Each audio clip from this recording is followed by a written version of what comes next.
Petugas barisan hadapan di kawasan Dewan Negeri Kedah menerima sumbangan bakul makanan daripada Kerajaan Pahang yang telah disampaikan oleh Pengerusi Jawatankuasa Hal Ehwal Agama Islam dan Pendidikan Negeri Pahang Yang Berhormat Datuk Seri Said Ibrahim Said Ahmad. Beliau yang juga ahli Dewan Negeri Kedah berkata, sumbangan tersebut sebagai penghargaan kepada petugas yang sentiasa membantu orang ramai dan pihak kerajaan sepanjang tempoh pelaksanaan Perintah Kawalan Pergerakan PKP. Jelasnya, meskipun mereka merupakan petugas barisan hadapan di kawasan Dewan Negeri Kedah, namun mereka antara yang paling terkemudian menerima sumbangan bakul makanan kerana mereka juga terkesan dengan penularan pandemik COVID-19 ini. Kesemua petugas barisan hadapan yang menerima sumbangan kali ini terdiri daripada ahli jawatankuasa UMNO bahagian dan ketua-ketua UMNO cawangan di kawasan Dewan Negeri Kedah. Menerusi satu hantaran di laman Facebook miliknya, Yang Berhormat Datuk Seri Said Ibrahim berkata, barisan hadapan ini sentiasa bersama dengan kerajaan dalam membantu orang ramai, termasuklah jiran tetangga tanpa mengira kaum. Pada program sama, turut disampaikan sumbangan peruntukan berjumlah RM10,000 kepada wanita dan pemuda UMNO Dewan Negeri Kedah bagi memastikan aktiviti kebajikan dan penerangan berjalan lancar.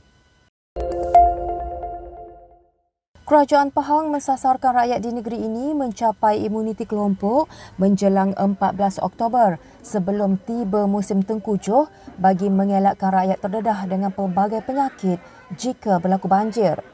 Timbalan Setiausaha Kerajaan Pahang Yang Hormat Datuk Zakaria Ibrahim berkata, sasaran tersebut hanya dapat dicapai sekiranya bekalan vaksin adalah mencukupi sebagaimana yang telah dijadualkan. Menurutnya, kerajaan telah mengenal pasti lokasi-lokasi yang perlu dipercepatkan imuniti kelompok, terutama dari segi kebolehcapaian ke lokasi berkenaan kerana bimbang keadaan bertambah sulit bagi program pemvaksinan sekiranya tiba musim tengkujuh nanti.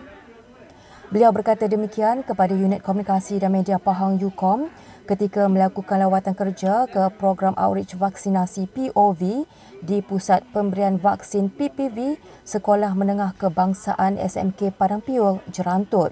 Program selama 3 hari itu berjaya memvaksinkan 1,800 penduduk Felda Padang Piul sekaligus membentuk imuniti kelompok bagi Felda terbabit. POV yang dilaksanakan di seluruh negeri ini bertujuan memudahkan penduduk di kawasan terpencil dan sukar diakses dari luar seperti di perkampungan orang asli untuk menerima vaksin selain memastikan tiada penolakan terhadap penerimaan vaksin COVID-19. Datuk Zakaria turut menegaskan bahawa semua pihak termasuk Kerajaan Pahang dan Jabatan Kesihatan Negeri Pahang JKNP akan bekerja keras bagi memastikan sasaran untuk mencapai imuniti kelompok di negeri ini pada 14 Oktober nanti dapat dicapai.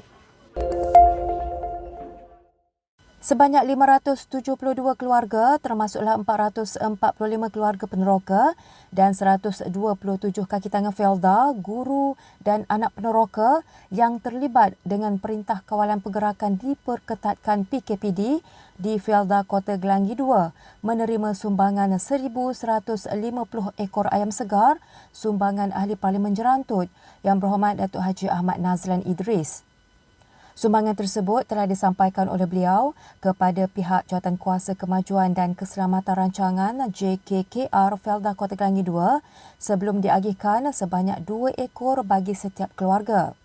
Yang Berhormat Datuk Haji Ahmad Nazlan berkata, beliau bersimpati terhadap penduduk yang tidak dibenarkan keluar bagi mendapatkan bekalan makanan kerana terikat dengan penguatkuasaan PKPD di kawasan terbabit sejak 25 Ogos lalu hingga 7 September depan.